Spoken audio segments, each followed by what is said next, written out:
I'm Paul Walker, and we're here on the big island of Hawaii to meet one of the coolest guys on the planet, another man of action, marine ecologist Enrique Sala. Enrique is on a global mission to find and identify the most pristine ocean environments on the planet.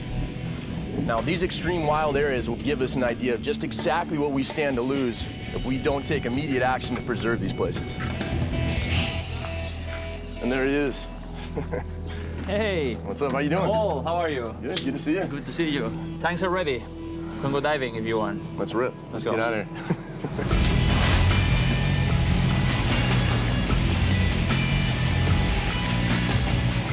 Enrique leads National Geographic's Pristine Seas expedition, supported in part by Davidoff Cool Water. On each one of these trips, he visits a remote, pristine, endangered area. So, I'm pretty much convinced that you got the better job. I don't know about that. I don't know. But how did you become an ocean explorer? By watching TV, watching Jacques Cousteau's documentaries when I was a kid growing up in Spain. That got me completely fascinated and obsessed about being an ocean explorer. Cool. What about you? What got you? Born and raised in Southern California.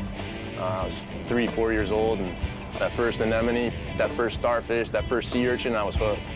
It was a passion that never died. Everyone's familiar with Hawaii, great place. But Pitcairn, why did you go to Pitcairn? Yeah, there is this romantic idea about Pitcairn, the mutiny on the Bounty, right?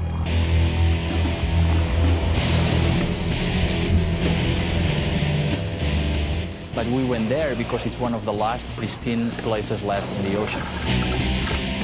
We had no idea what we were going to find at Pitcairn. And when we jumped in the water, we were completely amazed. We were surrounded by 10, 15 sharks coming to check us out. These fish probably had never seen humans before. It was like getting in a time machine and going 500 years back. So after the expedition, we showed to the locals what we found, and they had no idea of the richness that they have underwater. So we proposed to them the creation of a large marine reserve to protect this place, and they voted unanimously to recommend to the British government the creation of what would be the largest marine reserve in the world. It would be the size of Alaska and California together.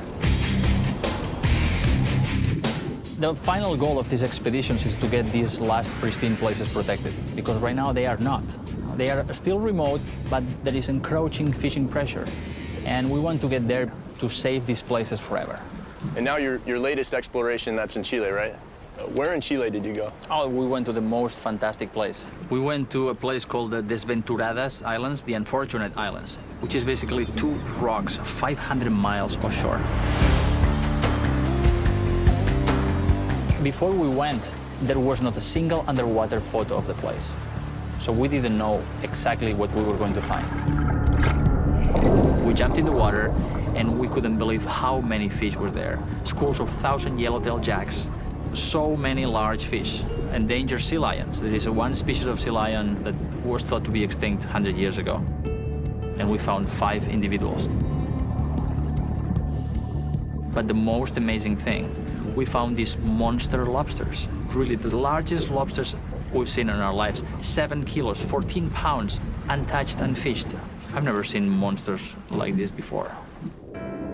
So next step is telling the local people this treasure that they had no idea about and inspire them to protect it, because even though the place is remote, international fishing fleets are already getting there. So we need to save it before it's too late. So for those of us that aren't marine biologists, that didn't complete school, what can we do to protect the oceans? Well, there is one thing that we can do that is really, really important, which is support the creation of marine reserves, which are like fish banks, places that are close to fishing, where marine life comes spectacularly. Right.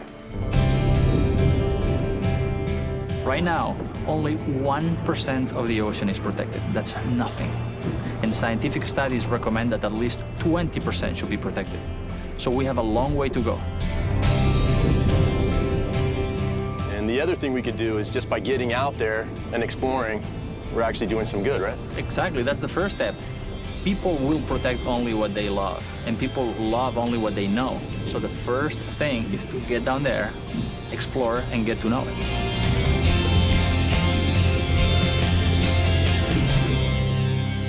figure out what more you can do to protect the oceans, visit love-the-ocean.com.